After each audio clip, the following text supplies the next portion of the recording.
നമസ്കാരം. ഇന്നത്തെ വീഡിയോയിൽ ഞാൻ പറയാൻ ഉദ്ദേശിക്കുന്നത് മൂഡ് സ്വിങ്സിനെ കുറിച്ചിട്ടാണ്. വലിയവരുടെ മൂഡ് സ്വിങ്സ്, മെനോപോസ് ആയവരുടെ മൂഡ് സ്വിങ്സ്, അതൊക്കെ നമ്മൾ കുറെയൊക്കെ അഡ്രസ് ചെയ്യപ്പെടുന്നുണ്ട്, മനസ്സിലാക്കുന്നുണ്ട്. പക്ഷെ ഈ അഡോളസന്റ് പ്രായത്തിലുള്ള കുട്ടികളുടെ മൂഡ് സ്വിങ്ങിനെ കുറിച്ചിട്ട് എത്രണ്ടും നമ്മൾ അവെയർ ആണെന്നുള്ളത് അറിയില്ല. കുട്ടികളുടെ പൊതുവായിട്ട് പാരന്റ്സ് പറയുന്ന ഒരു കാര്യം, അവർക്ക് ഭയങ്കര ദേഷ്യമാണ്.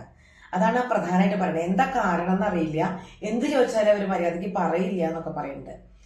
അഡോളസന്റ് പ്രായത്തിലുള്ള കുട്ടികൾക്ക് ഉണ്ടാവുന്ന മൂഡ് സ്വിങ്സിന്റെ ഒരു കാരണം അത് തീർച്ചയായിട്ടും മെൻസ്ട്രൽ സമയത്തിന്റെ ബുദ്ധിമുട്ടുകൾ തന്നെയാണ്. അല്ലാതെ നമ്മൾ അതിനെ ഒരു ഈസി ആയിട്ട് ഇതിപ്പോ അത്ര വലിയ കുഴപ്പമൊന്നുമില്ല എന്ന് പറഞ്ഞ് തള്ളിക്കളയേണ്ട ഒരു കാര്യമല്ല. ആ സമയത്ത് ആ കുട്ടികളെ നമുക്ക് ചേർത്ത് പിടിക്കേണ്ട കാര്യങ്ങളാണ് നോക്കുന്നത്.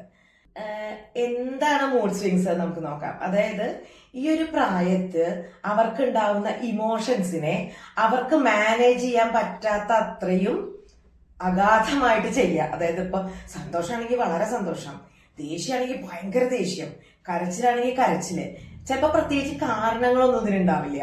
അങ്ങനെ വരുന്ന അവസ്ഥകളെ, അതായത് വളരെ കുറച്ച് സമയമായിട്ട് നിൽക്കുന്ന ഒരവസ്ഥ. അപ്പൊ വളരെ നല്ല മൂഡിലിരിക്കുന്ന ഒരു കുട്ടി കാണാം പെട്ടെന്ന് ദേഷ്യപ്പെടുകയും കരയൊക്കെ ചെയ്യുമ്പോൾ പാരന്റ്സോ അല്ലെങ്കിൽ ഫ്രണ്ട്സോ വിചാരിക്കും ഇത് എന്താ വിളിക്ക് പറ്റിയേ, എന്താ പ്രശ്നം. ചിലപ്പോൾ അത് അവളുടെ ആ ഒരു പീരീഡ്സിന്റെ സമയത്തിൻ്റെതായിട്ടുള്ള ബുദ്ധിമുട്ടുകളായിരിക്കാം.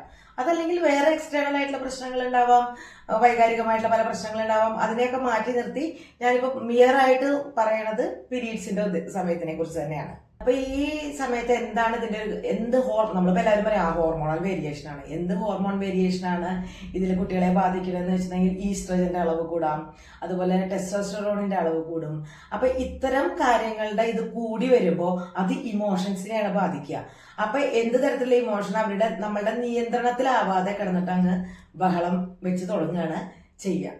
അത് എല്ലാ പാരന്റ്സും കൃത്യമായിട്ട് അത് മനസ്സിലാക്കണം. നമ്മുടെ കുട്ടികൾക്ക് ആ സമയത്ത് വരുന്ന പലതരത്തിലുള്ള ഹോർമോൺ വേരിയേഷന്റെ ഒപ്പം അവർക്ക് പുറത്തുനിന്നുള്ള പ്രഷർ, ഇപ്പൊ പഠനത്തിന്റെ പ്രഷർ ഉണ്ടാവും, ഒപ്പം സ്കൂളിൽ നിന്നുള്ള പ്രഷറിന് പുറമെ പാരന്റ്സ് കൊടുക്കുന്ന പ്രഷർ ഉണ്ടാവാം, പലതരത്തിലുള്ള പ്രശ്നങ്ങൾ ഉണ്ടാവാം.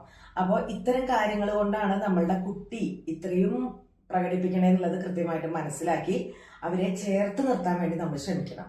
ഇനി അടുത്ത വീഡിയോയില് നമുക്ക് എന്തൊക്കെ തരത്തിലുള്ള പ്രശ്നങ്ങളാണ് ഈ കുട്ടികൾ കാണിക്കുക എന്നുള്ളതും, അതുപോലെ നമുക്ക് ഇതിനെ എങ്ങനെ മാനേജ് ചെയ്യാം എന്നുള്ളതിനെ കുറിച്ചുമാണ് അടുത്ത വീഡിയോ. ഇപ്പോൾ താങ്ക് യു.